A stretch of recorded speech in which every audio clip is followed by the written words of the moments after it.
قال الله تعالى: إن الذين يغضون أصواتهم عند رسول الله أولئك الذين امتحن الله قلوبهم للتقوى لهم مغفرة وأجر عظيم. وقال النبي صلى الله عليه وسلم: اللهم حبب إلينا المدينة كحبنا لمكة أو أشد. رب اشرح لي صدري ويسر لي أمري واحلل عقدة من لساني يفقهوا قولي رب يسر ولا تعسر وتمم بالخير. عقل و دل و نگاہ کا مرشد اولی ہے عشق، عقل و دل و نگاہ کا مرشد اولی ہے عشق، عشق نہ ہو تو شرع دی بتکدہ تصورات، صدق خلیل بھی ہے عشق، صبر حسین بھی ہے عشق، معرکہ وجود میں بدر و حنین بھی ہے عشق، آیہ کائنات کا معنی دریاب تو نکلے تیری تلاش میں قافلہ ہے رنگ و بو. مجھ کو بھی ساتھ لے چل اے زائر مدینہ، مجھ کو بھی ساتھ لے چل اے زائر مدینہ، بے چین و مضطرب اور بے کل ہے میرا سینہ. میرے عزیز بھائیوں، بڑی بابرکت محفل ہے اور بڑی دیر سے آپ لوگ مولانا خواجہ معین الدین اکرمی ندوی کی زبانی حج کی تربیت سماعت فرمات رہے تھے، اور یقیناً آپ لوگ بڑی ہی بابرکت اور بڑے ہی نصیب آور ہیں، نصیب یافتہ ہیں کہ اللہ تعالیٰ نے آپ کو اس مقدس فریضے کی ادائیگی کے لیے منتخب فرمایا. حج بہت ہی عظیم سفر ہے، بڑا ہی مبارک سفر ہے. یہ مکمل عشق و محبت اور اوفر جذبات اور تلاطم کا سفر ہے، جس میں انسان کے جذبات اور اس کی امنگیں اور اس کی محبت بالکل چوٹی پر ہوتی ہے.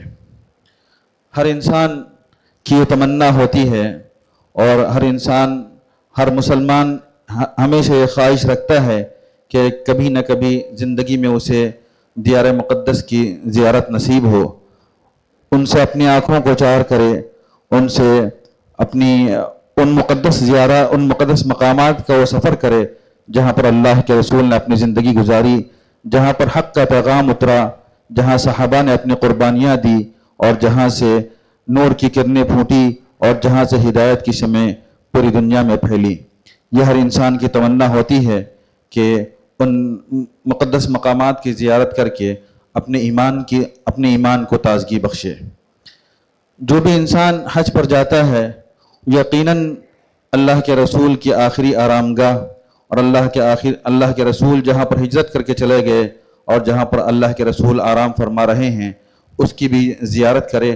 اور یقیناً ہر انسان کی یہ تمنا ہوتی ہے کہ آج اللہ کے رسول جہاں آرام فرما رہے ہیں ان مقدس مقامات کی وہ زیارت کرے، مسجد نبوی میں نماز ادا کرے اور اللہ کے رسول کے ساتھ صحابہ بھی جہاں آرام فرما رہے ہیں ان کی قبروں کی زیارت کریں. انسان جب حج پر جاتا ہے تو کبھی ایسا ہوتا ہے کہ اس کو حج سے پہلے ہی مدینہ کی زیارت کروائی جاتی ہے اور کبھی حج کے بعد یہ موقع اسے نصیب ہوتا ہے.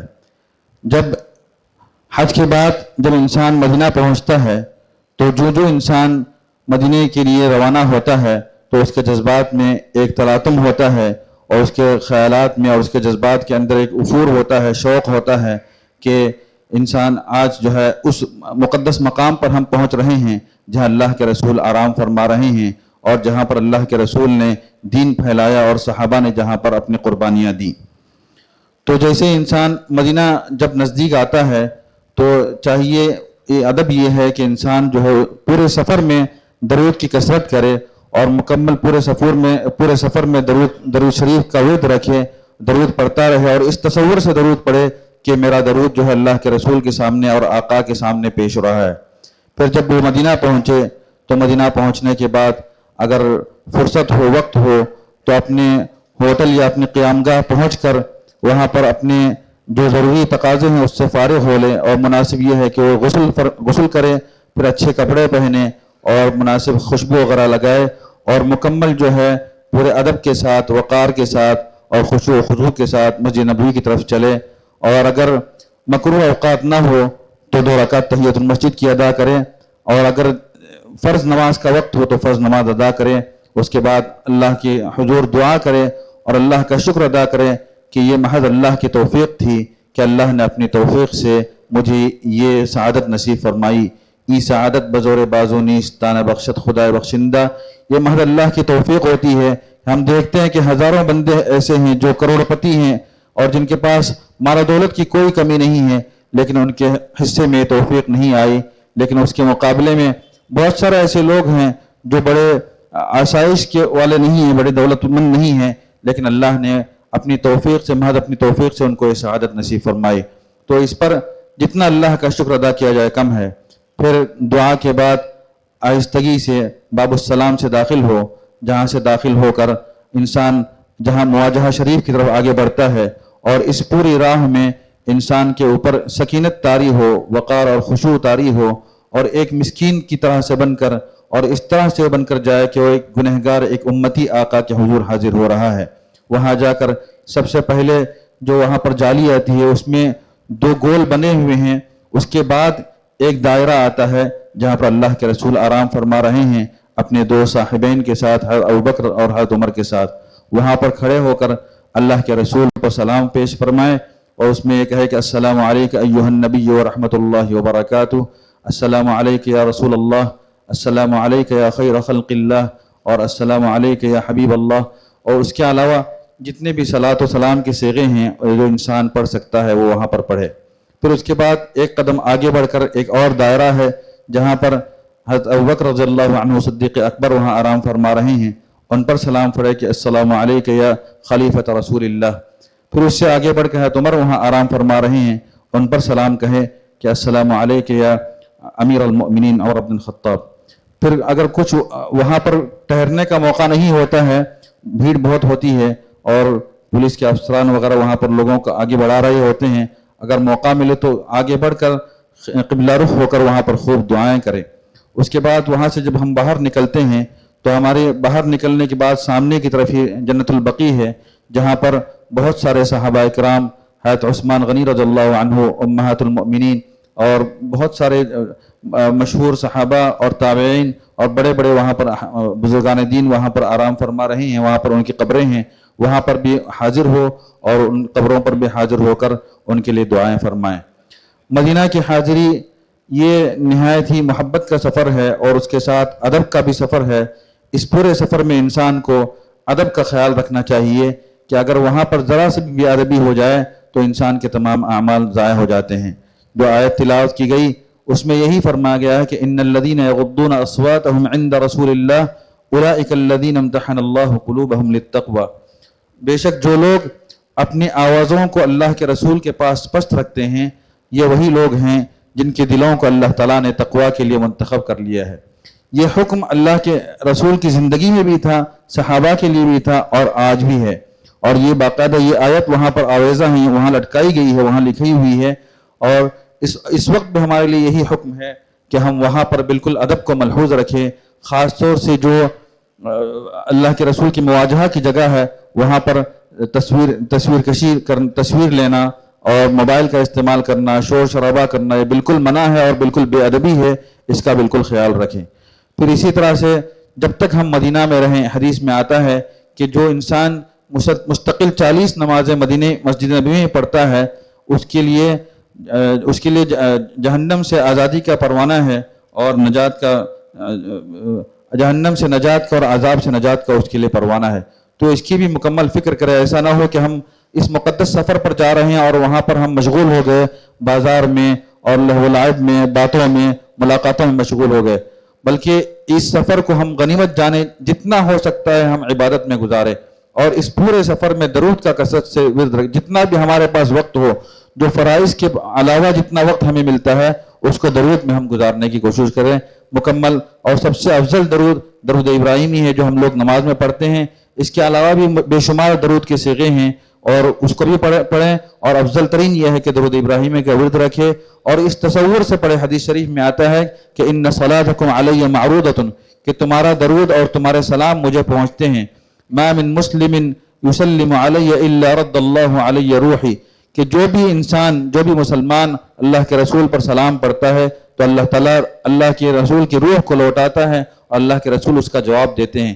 تو کتنا بابرکت موقع ہے کہ ہم باقاعدہ اللہ کے رسول کے سامنے دو قدم پر اللہ کے رسول ہمارے سامنے آرام فرما رہے ہیں، اور یہ قسمت ہماری ہے کہ ہمیں وہ موقع نصیب ہو رہا ہے، اور تو اس وقت ہم اس کو ہم غنیمت جانیں۔ اسی طرح سے مسجد نبوی کی نماز کو ہم غنیمت سمجھے۔ مسجد نبوی کی نماز کی بڑی فضیلت آتی ہے کہ صلاۃ فی مسجد ھذا صلاۃ فی مسجد ھذا خیر صلاۃ فی مسجد ھذا افضل من الف صلاۃ فیما سواہ، کہ اس مسجد میں نماز پڑھنا دوسری مسجد کے مقابلے میں 1000 درجہ اس کا ثواب لکھا گیا ہے، اللہ کے رسول نے فرمایا ہے۔ تو اسی طرح سے جب تک ہم مدینے میں رہیں اس تمام اوقات اور تمام نمازیں ہم مسجد نبوی میں ادا کرنے کی کوشش کریں، زیادہ سے زیادہ وقت ہم مسجد نبوی میں گزارنے کی کوشش کریں، فضول گفتگو سے، لایانی باتوں سے، موبائل کے زیادہ استعمال سے پورے سفر میں اجتناب کریں۔ یہ بڑا مقدس اور مبارک سفر ہے، اور اس سفر کا پورا انحصار اور اس کی پورا اثر ہماری زندگی پر پڑے گا انشاءاللہ۔ جس نہج پر ہم اس سفر کو گزاریں گے اور جتنی اچھی طرح سے ہم اپنے اوقات کو استعمال کریں گے، اس کا پورا اثر ہماری زندگی پر پڑے گا۔ اگر وہاں ہم لہو و لعب میں رہیں گے، اس کا اثر زندگی پر پڑے گا۔ وہاں ہم اپنے ایام اور اپنے اوقات زیادہ سے زیادہ عبادت میں، تلاوت میں، ذکر میں، نماز میں گزاریں گے، تو اس کا اثر آنے کے بعد بھی انشاءاللہ باقی رہے گا، پوری زندگی پر اس کا اثر پڑے گا۔ تو اس کا خاص طور پر خیال رکھیں۔ اس کے علاوہ وہاں پر اور بھی شہداء احد ہیں، اس میں سید الشہداء حضرت حمزہ آرام فرما رہے ہیں، وہاں پر بھی جائیں۔ اور اس کے علاوہ جتنی وہاں پر مسجدیں ہیں، مسجد قباء ہے، مسجد قبلتین ہیں، مسجد قباء میں بھی نماز پڑھنے کی فضیلت ہے کہ جو انسان وضو کر کے اپنے گھر سے نکلتا ہے، پیدل یا سوار مسجد قباء میں جاتا ہے اور وہاں 2 رکعت نماز پڑھتا ہے تو عمرہ کے برابر ہے، تو بہت بڑی فضیلت ہے۔ اسی طرح سے وہاں انسان گیا ہے، اور یہ بڑے مقدس مقامات ہیں، اللہ کے رسول جہاں رہے ہیں، اللہ کے رسول نے جہاں قیام کیا، صحابہ نے اپنی پوری زندگی وہاں گزاری، تو جگہ جگہ پر وہاں پر ان کے اثرات اور ان کے نشانات موجود ہیں، اور جتنا ہو سکتا ہے انسان وہاں پر رہبر بھی ملتے ہیں، وہاں جا کر جو ہے مقدس مقامات اور جتنی دیکھنے کی چیزیں ہیں ان کو دیکھنے کی کوشش کریں۔ اس سے انسان کا ایمان تازہ ہوتا ہے، اور انسان کے دلوں میں اللہ کے رسول کی، صحابہ کی عظمت اور محبت پیدا ہوتی ہے، ایمان کی تجدید ہوتی ہے۔ اور ہم سب حضرات کو کثرت سے دعا کریں، اور ہم کو بھی اپنی دعا میں یاد رکھیں۔ وصلی اللہ تعالی علی خیر خلق۔ ریاض الجنہ، وہاں پر ایک جگہ ہے جسے ریاض الجنہ کہا جاتا ہے، اور اس کی مسجد نبوی کے اندر مابین، اللہ کے رسول نے فرمایا کہ مابین بیتی و منبری روضۃ من ریاض الجنہ، اس وقت جو اللہ کے رسول کی آرام گاہ ہے اس کے اور منبر کے درمیان کی جو جگہ ہے وہ ریاض الجنہ ہے، لیکن اس وقت جو ہے سہولت وہاں موجود نہیں ہے زیادہ، وہ ایپ کے ذریعے سے رجسٹریشن وغیرہ کر کے اسے جانا پڑتا ہے، تو جو سہولت ہے اس کو استعمال کرتے ہوئے انسان وہاں جانے کی کوشش کرے۔ اور پورے سفر میں بھیڑ، معلم حضرات اس کی سہولت پیدا کرتے ہیں آپ کے لیے، اور اس کی گنجائش نکال کر آپ کو مہیا کرتے ہیں، تو ان کے تابع رہ کر تمام کام کریں، اور بھیڑ بھڑکے سے دھکم دھکا سے ان تمام چیزوں سے گریز کرے، حتی الامکان گریز کرے کہ اپنی ذات سے دوسروں کو تکلیف نہ ہو۔ صلی اللہ تعالی علیہ خیر خلق۔